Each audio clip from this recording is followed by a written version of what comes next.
Bom, gente, acho que a primeira coisa para a gente falar sobre o reino, a primeira coisa que as pessoas perguntam quando elas vêm para o reino, quando elas têm dúvida de realmente o que é o movimento do reino, muitas vezes nas lives que eu faço, as pessoas perguntam, Pastor Júnior, o que que é ser reinista?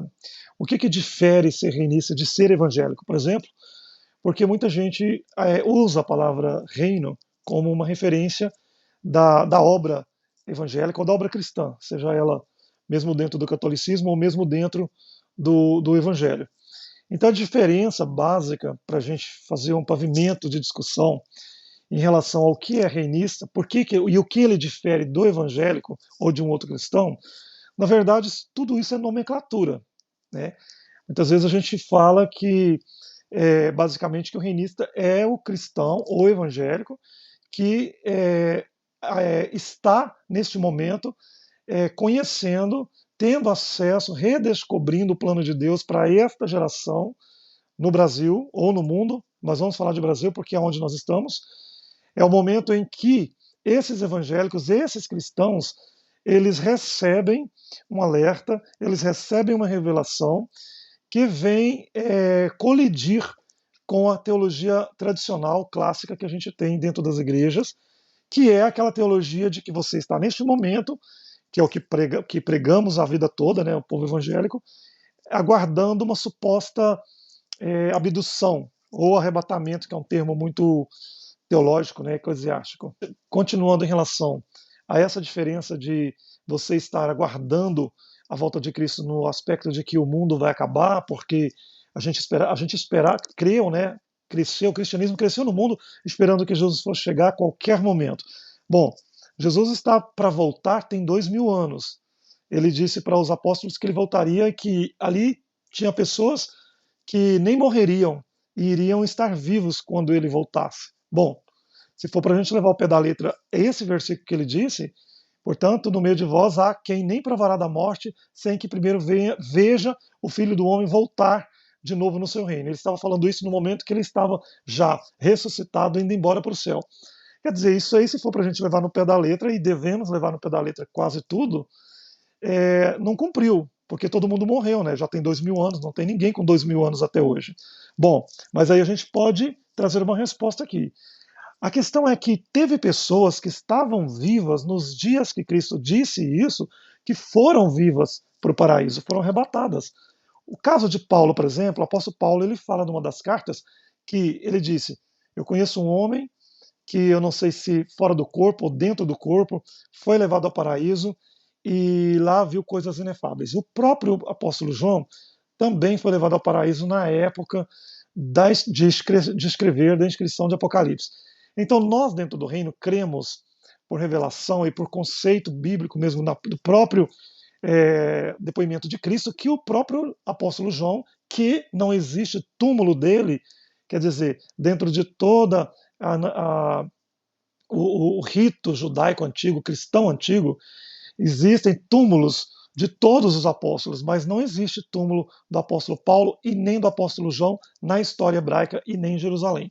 Nós acreditamos que eles foram arrebatados vivos, até porque Jesus, além desse apontamento que ele fala sobre alguém aqui que não morrerá, não provará da morte, ele também fala uma outra coisa num determinado momento, que eles estavam andando em Jerusalém, que Pedro, que era muito complicado, né, era uma pessoa que tudo ele questionava. Eu falo muito sobre Pedro porque é um cara meio parecido com o Marcelino, por exemplo. O Marcelino é uma pessoa que tudo ele questiona, mas ele questiona porque ele é curioso, não porque ele quer discordar. Então Pedro também, ele era muito curioso. Então cada questionamento de Pedro gerava uma pregação de Cristo. E aí quando Pedro pergunta para Jesus, num determinado momento, ali na Bíblia, que Pedro, sabendo que Jesus ia morrer, ele fala: Senhor, o que será deste aí, que era João, se tu morrer? O que vai ser dele? Porque a Bíblia fala que João era muito apegado com Jesus, né? Era o apóstolo do amor, era quase um filho, a pessoa que Jesus mais amava. E aí Jesus fala assim: Pedro, que importa se ele fique vivo até que eu venha? Então, ou seja, ali Jesus estava dando pista que ele ia ser arrebatado de novo.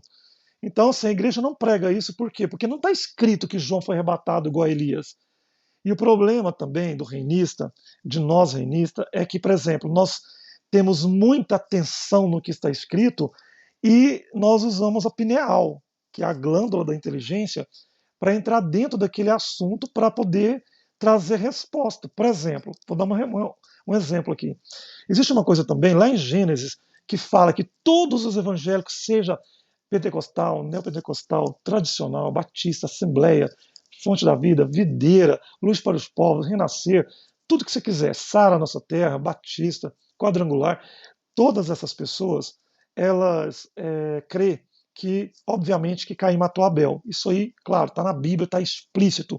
Só que lá, logo depois do assassinato, ele foge da presença de Deus e o próximo versículo a seguir, logo depois, diz que ele fugiu para uma terra e lá ele encontrou uma cidade e casou com a filha de um cara. Gente, então peraí, reinista é isso aqui. Como que ele casou com quem? Se a igreja evangélica prega só Adão e Eva e eles tiveram filho.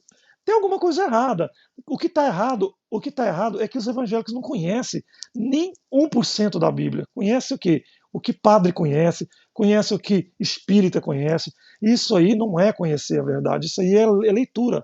É a mesma coisa de você pegar um livro de Machado de Assis e ler. É um romance a Bíblia.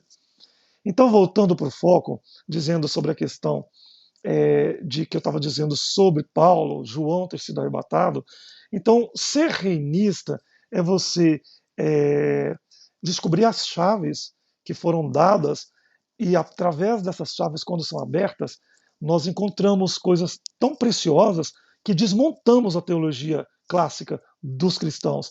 Nós temos a capacidade, com base bíblica, e eu falo isso com humildade porque é uma coisa que foi dada para todo mundo, então quem tem posse disso é quem está por conta disso, ou quem foi escolhido para isso, ou quem está com os ouvidos abertos para isso. Então nós temos facilidade muitas vezes tivemos facilidade de desconstruir, desmontar muitos teólogos que conversaram conosco. Por quê?